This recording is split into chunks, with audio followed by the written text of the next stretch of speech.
Hey, welcome to this video. And this video, I want to share with you how to use the model of learning, I'll say learning levels. So the levels of learning that someone goes through on someone's learning journey, on someone's, why do I keep saying someone? So on your learning journey, to actually master any skills that you want to master, and also using the same model to show you how I view comfort zone and how you can see comfort zone in a very, I guess, visual way, so that you know that when you are, inside the comfort zone and not taking action to grow, or when you're outside of the comfort zone and taking action to grow.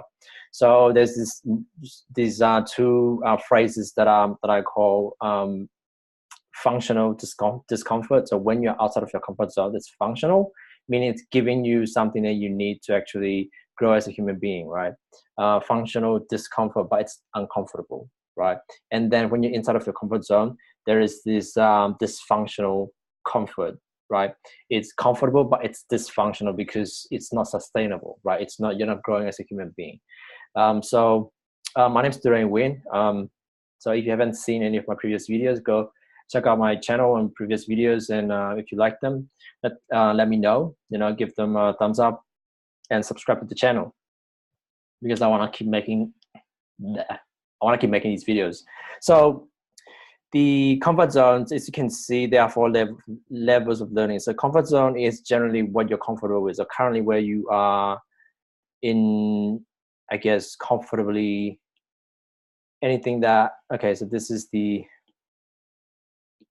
as you can see what I'm drawing here, right, on the screen. So first of all, the first four, when I say the first four, there's only four. Level one is unconscious competence. So that's the goal that you need to strive, that you want to strive for. Anytime you're learning a new skill, you start with unconscious incompetence. It's level four, meaning level four, and not in the sense of the high level, but we want to get to level one. It's just something that I use to identify which level you're at in terms of learning any skills. Say for example, if you want to learn how to speak a new language, right? So you don't know that you don't know a new language. That's where we generally struggle. I guess ignorance is bliss, right? We don't know what we don't know. That's the stage. And then level three is conscious incompetence. So now you're conscious of the fact that you don't know something. You want to go find out and go do some research, right? As an INTJ, you're probably very good at that. And then you want to go to conscious competence. That's where you start to learn and consciously practice the skill. So this is where most people give up because they're not getting the result that they want. It's taking too long for them to master the skill.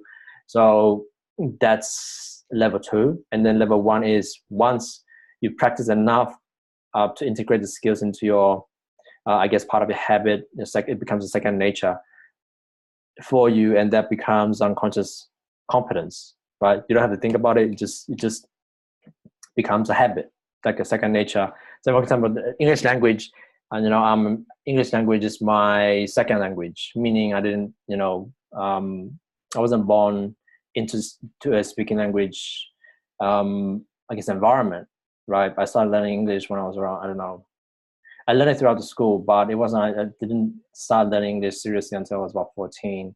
And then, so English language so now it's an unconscious competence, right? I don't have to think about the grammatical structure and what to say and what words to use, because I still make some mistakes here and there, but it's generally, I'm very fluent, right? So it becomes an unconscious competence. It becomes part of my my language. I guess I'm the most proficient in English now. Even that's another story for another time. What I wanted to say was, English is my second language, and even because of the lack of practice or usage, I guess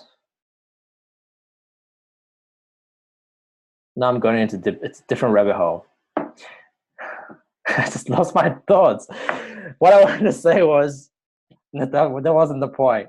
The point was, the language became an unconscious competence for me, is what I wanted to say. All right, so I'll just leave it at that. The trouble that I get myself into with NI. So So the point is, so now I have to remember what the point is that I wanted to make using TE, right? Because that's generally what I struggle with, is sometimes I can get lost in my thoughts. And because I see all the link in my head about how everything relates to this one thing, and then I have to remember consciously the point that I wanted to make, because I want to be effectively, sharing my ideas and staying on point to really get the outcome that I wanted to get with the video. Is the point is to share how I view comfort zone and learning levels as a personal growth, I think, tools, models, basically, right? So as an INTJ, you probably struggle with articulation, staying on point, I think, of that nature. So if you struggle with the same thing, let me know in the comments below. Let me know that I'm not the only one. So, all right. So if you look at the screen, you see the 4 levels, right? The lowest level, level 4, is unconscious incompetence. So you don't know what you don't know. You don't know the skill. You're not competent in the skill. Unconscious, you don't know that you're not competent in a skill, right? And level 3 is conscious incompetence. Now you know that you're not competent in a skill, right? So the reason the triangle, I use the triangle, it just to show that it's like a climbing of a ladder, climbing of a mountain or a summit, to represent going up, and it's a bit of a struggle. It's a bit of effort to make. So this is the comfort zone. Is generally I see comfort zone as this. Okay, so let me change. This is you, right? And then you have the triangle here. So this is your goal, right? Whatever skill that you want to master, you want to get to level 1, level 2, level 3. These are outside of the comfort zone. And level 4 is what you're comfortable with, what you already, familiar with. All these things are inside of your comfort zone. But if you stay there, then you don't know what the next level is. So you need to go out and find out, go outside of the comfort zone to find out. And generally it's uncomfortable, because it's a new skill that you want to learn and you don't feel enough, right? And then you go to level 3 and practice consciously, right? Consciously searching and figuring out. So now you're starting to grow a little bit. So this is, you're going outside of your comfort zone, and you're growing as a human being, because you're growing in your skills, you're growing in your value, you're growing in your responsibility. So you're growing in your influence, depending on the skill you want to master. If it's a leadership skill, if it's like a skill that will increase your skill and influence, increase your communication level skills, basically, right? So, and then you continue to work and practice the skill until you get to, so level 2 is, I think, that it takes the most time, because this is where you're continuing having to practice and spend the energy and the time to practice the connecting, making new neural pathways, basically, right? And then you will get to level 1. This is where it becomes a new, sorry about this. This is where it becomes a new, I guess you've grown up to, if you look at my circles on the side here, you've grown until that becomes inside of a new comfort zone. So the new skill become your unconscious competence, right? It's within your comfort zone now. You're very comfortable doing the skill.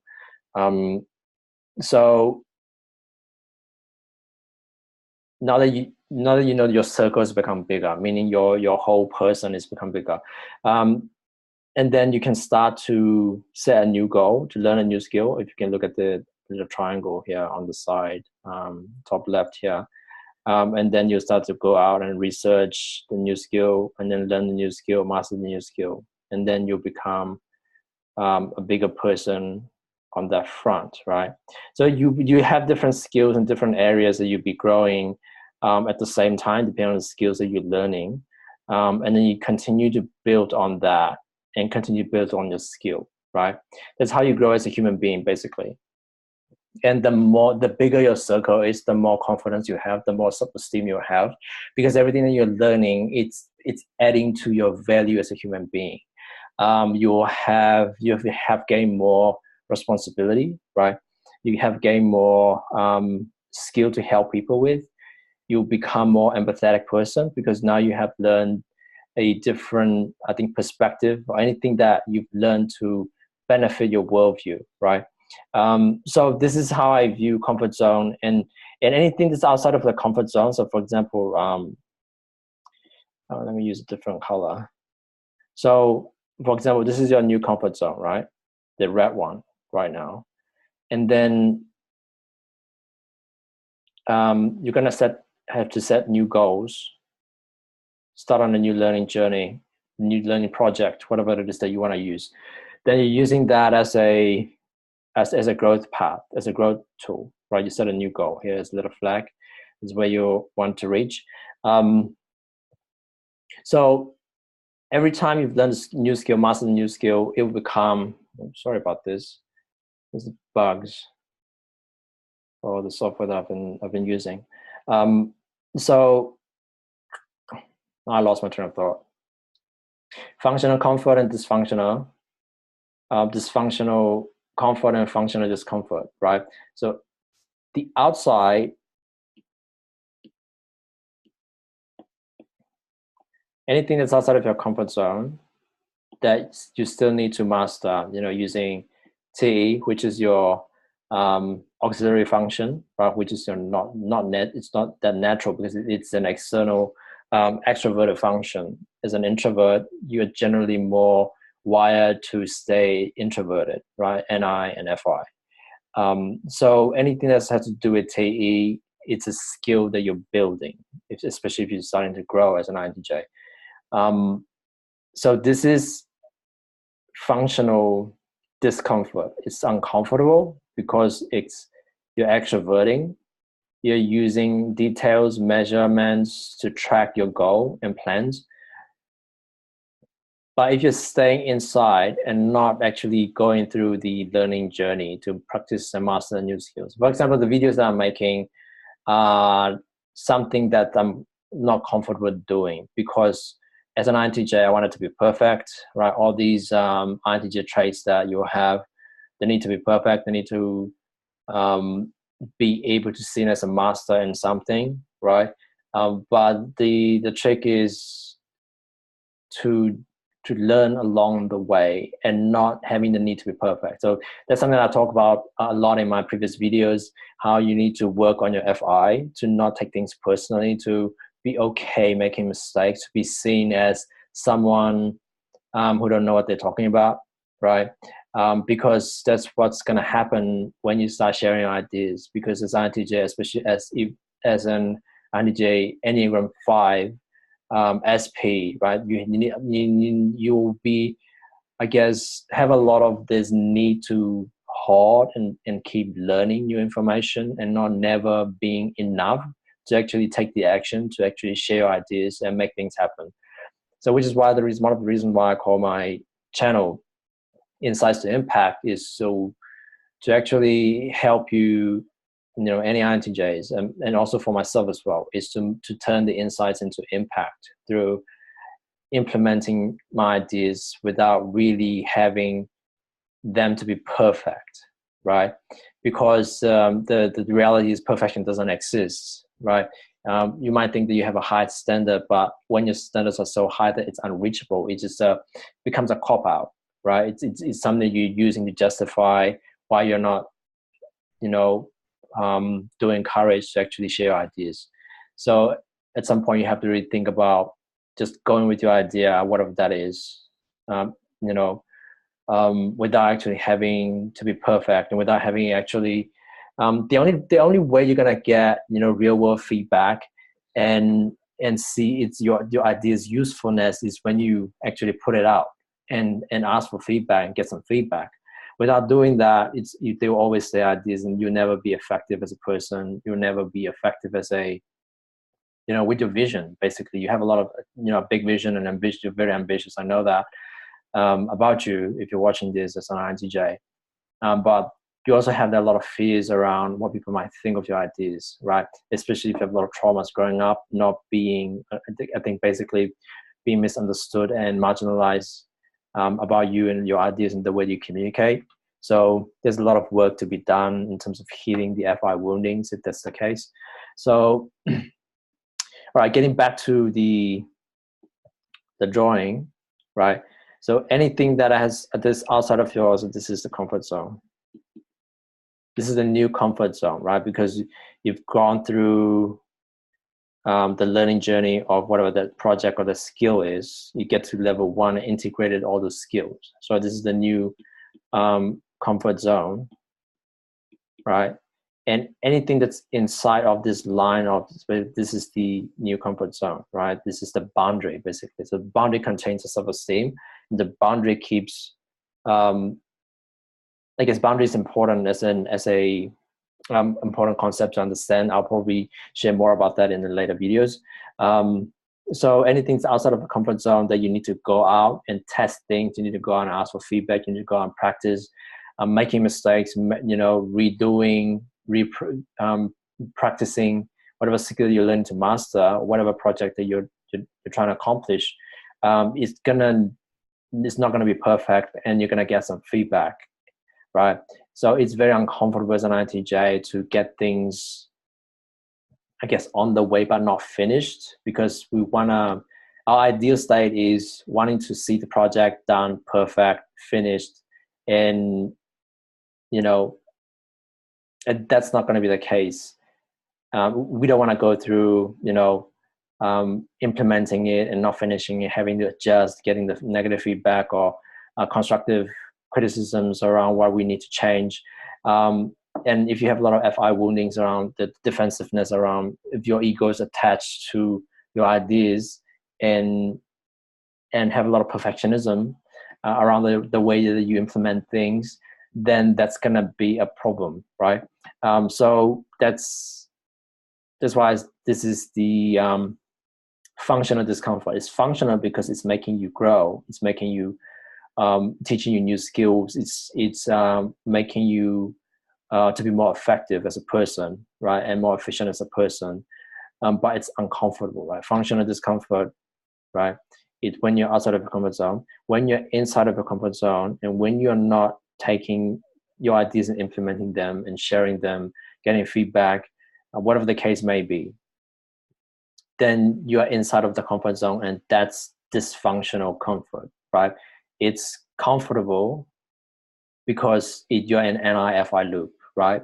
You have a lot of ideas and you think your ideas are right, and you are very protective of your ideas and can justify how brilliant your ideas are without actually testing them, seeing them implemented, and getting real world result and benefit to the people or to the company that you work in, or to the whatever impact that you want to make with your ideas, right?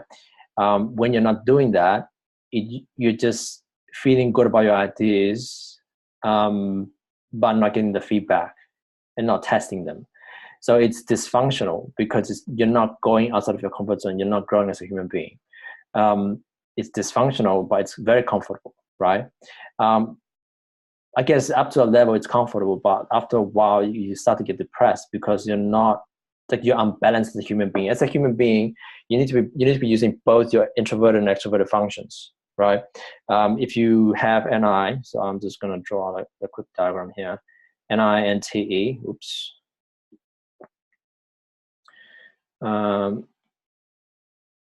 TE, right? FI, SE. So NI-FI loop is when you're looping internally, right? When you're looping internally, this is NI-FI loop.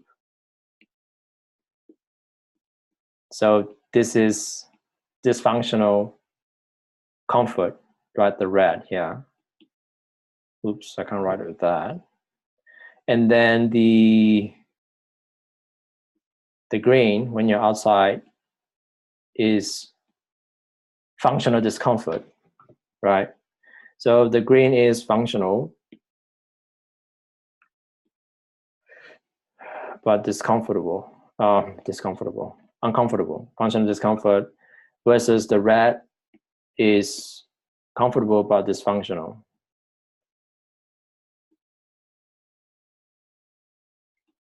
All right, this is very messy, but I'm just gonna have to leave it as it is. So I think that's what I want to share in this video is how to view comfort zone and how to view the learning steps and learning levels, right? So there's also the concept called This is by the an author, I think a psychologist. I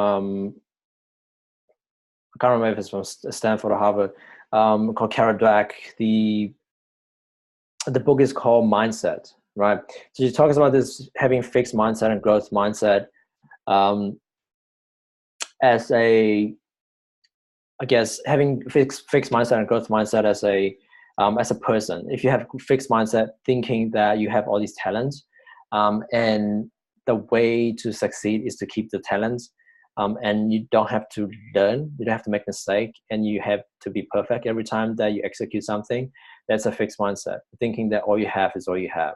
So you become very protective and very jaded as a person. But if you have a growth mindset, meaning you know that we are neurologically, we have billions of the connections that are possible in our brain, in our nervous system, and there are skills that you can learn to make new connections every time you learn a new skill, right? Every time you learn a new word, you're making new connections in your brain, and you're always growing as a human being, and you're also always growing in terms of this concept of neuroplasticity. Like your neurology, your nervous system is plastic, right? You can constantly rewire your brain to become a better human being, a better person, a more effective person, a more empathetic person, whatever it is that you want to learn to be. Because if you drive with NI, meaning NI as a dominant, as an INTJ, you constantly have a vision for yourself. You have an ideal in your head about who is the person that you need to be or you want to be. So that's a very good thing. That's always a natural, I guess, the natural strength and tendencies, and that's the aptitude that you have as a person, as an INTJ type, right? That's a dominant function. So you already have the ability to future project and see the better version of person that you want to be. But if you have a fixed mindset, then you won't implement whatever it is that you need to do to actually take the action to become that person. But if you have a growth mindset, thinking that it's okay to be a fool, right? And make a fool of myself and be okay to make mistake. And that's how children learn how to walk, right? If you look at children, they're not thinking that I'll look stupid because I keep falling down and I'll never learn how to walk. Just getting back up and keep learning how to walk, and that's how they walk. So we need to have that growth mindset, that every skill that you want to learn and master is possible, right? You just have to put in the time. You just have to be systematic. You just have to, have a schedule, use a calendar to actually learn how to. I mean, that's a natural way of thinking. You're very logical as an INTJ, as a person, to be able to think structurally, I think systematically and structurally, sequentially. Like, what are the sequences that needs to happen in terms of the action that you need to take to actually, master a skill, make a project successful, right? Whatever that is the case that you want to, I guess, grow as a person, or be successful with your project, whatever that is, right? So having a growth mindset is knowing that everything that you want is possible. You just have to give it time and be patient, and just figure a way out to do it. So that's a growth mindset, a fixed mindset. Check out her book. I'll probably find the link and put it in the description below. So that's an important thing to understand, the difference between growth mindset and fixed mindset. And another thing, I think I was just recapping what I was saying, and then that I have that new idea about the book and how the relationship between the learning levels, because most people give up at level 2 because they don't want to continue practicing because it's uncomfortable. It's clumsy, right? You feel like you're making mistakes, and I think it's the most uncomfortable feeling for INTJs, because it's like you feel like you're making mistakes and you're not proficient with it, right? At the level of level 2, when you're starting to learn a new skill, where you need a lot of practice to condition the new the neurological neural pathways, right? To make your new neural pathway super highway, so that it becomes natural, and the connection becomes very fast. So anyways, I hope this is helpful. Let me know what you think. You know, if you have any questions about being an INTJ, or any questions for INTJ, about INTJ, about the cognitive functions, or about any other types, I'll probably make some videos with, you know, interviews with other types, and also with other INTJs. I want to collaborate with other INTJs to really, I think, to get them to share their, you know, how they view their learning, how they view their growth, how they view whatever it is that they are doing and mastering. And I think just sharing experiences, because I mean, one of the reasons I want to make this, I guess, personal experience is because it helps people to see. It's helped me a lot to learn about myself as an INTJ. It was a very healing journey for me. I mean, the past year, you know, understanding myself and also learning how to profile using the cognitive functions, and understanding of the cognitive functions and why I do the things that I do and why I had the child that I had.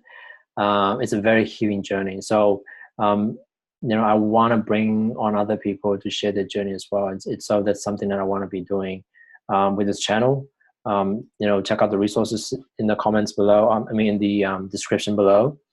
And what else? And yeah, just, you know, if you like the video, if you like my ideas, or if you don't like my ideas, and tell me why you don't like them, so that I can, you know, change, and I guess adapt to explain things better, you know, and connect with me on Facebook, in the Facebook group. So the link to join is in the description box. So I'll leave you here, and I'll see you in the next video.